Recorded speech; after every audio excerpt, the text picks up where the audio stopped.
Mga Thunders po. So,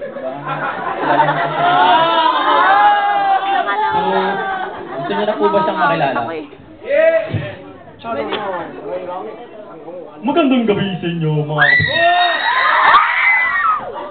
Mark na pala ang inyong kasangga. Ako nga pala si Ray Langit. At dito sa aming programa, Kasangga Mo, ang Langit. May isa pa po kasi sa bandang likod ko lang po nagtatago. Nandito rin po kasi si Mark Logan. Sino po nakakilala kay Mark Logan?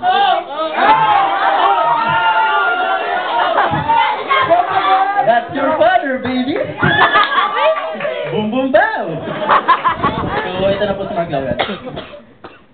Sa buhay natin ito, lahat tumatanda. Kaya naman po si Mark Ernesto gumagamit ng arko. At ako po si Mark Logan, patron ng Pilipino.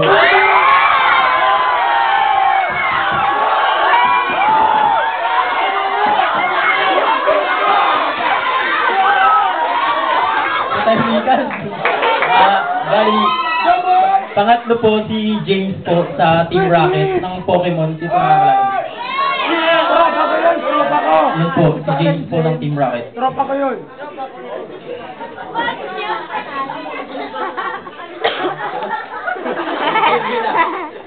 Para pa irangin ang pag-ibig sa katotohanan.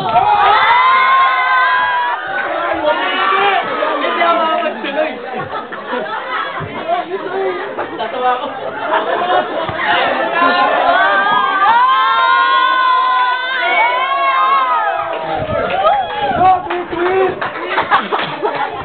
Para pa irangin ang pag-ibig sa katotohanan. Para magtagumpay sa pag-abot ng mga bituin.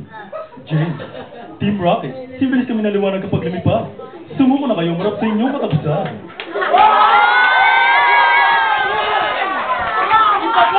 Actually, dadaan rin daw po si Scooby-Doo.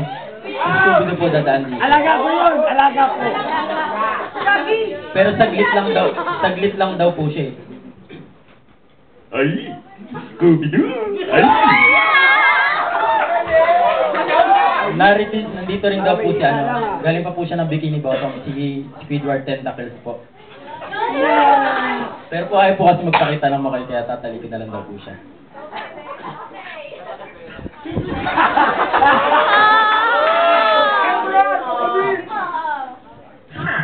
Perfect! Bakit mo ba si SpongeBob?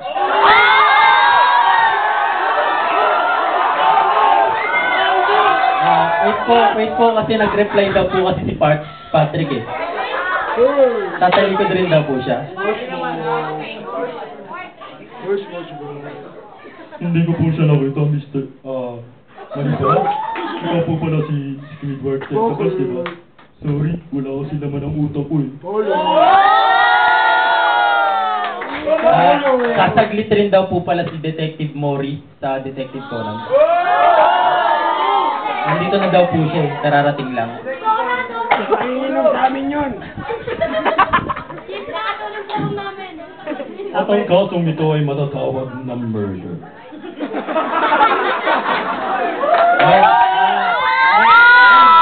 Kasi may pinakahuli po, special guest po natin.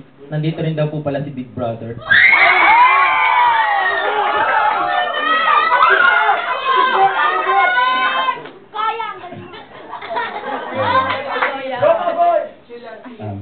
Ian, pumunta ka sa confession room at kuhanin ang mga bigas. Pagkatapos, pumunta ka sa confession room at bilangin mo ang mga bigas.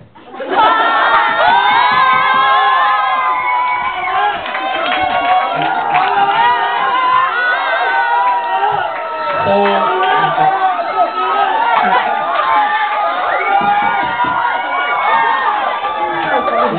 may pahuli lang po akong sasabihin. Bali, yun po yung napili kong talent kasi, ano po, yung mga cartoon characters and yung mga iba't ibang personalities po, yun po yung nakaka-influence kasi sa akin para maabot ko po yung success. Bali, yun po, pag naabot ko rin po yung success, bali ako na lang, sa tingin ko po, ako rin po yung magiging influence para sa ibang tao naman. Sabi nga po ni Pastor kanina, Ngayon, ito po kasi sabi ni Pastor Erwel po kanina, the more you become successful, the more you become influential.